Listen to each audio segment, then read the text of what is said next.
较早若私人的土地免钱要提供予民众通行使用，只要地主写一张同意书就好。不过桃园市政府为今年3月开始是要求要经过公证，不过若要公证就要印鉴证明，大家拢惊出问题，唔敢提供。地主就认为这新规定实在伤过麻烦。车路拢是溪，车来去去，尤其落雨天积水，骑机车经过有点危险。下雨的话会积水，然后这边的车跟这边的车，为了避开那个水洼的地方，所以他们容易发生碰撞。这条是伫中立区自家兄弟共有的私人土地，拍算免费提供公众通行使用道路。以前只要地主提出同意书就会，不过今年3月开始，市府就要求要有公证，引起民怨。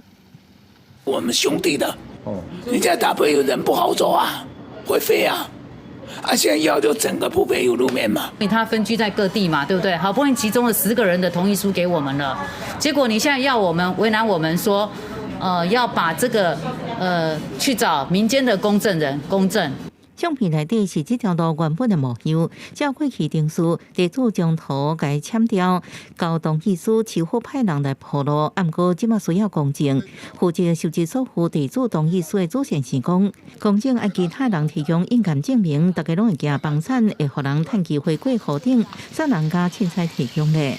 为了确保一个日后公众通行的权利，那预防诉讼及提升道路的维护管理的一个效率，那土地所有权人是需要提供经公证人公证的土地同意书。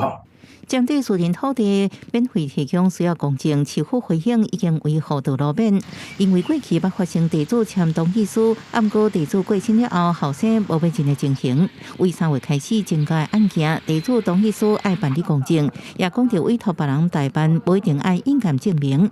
未来会延期简化流程，兼具法律效力。记者综合报道。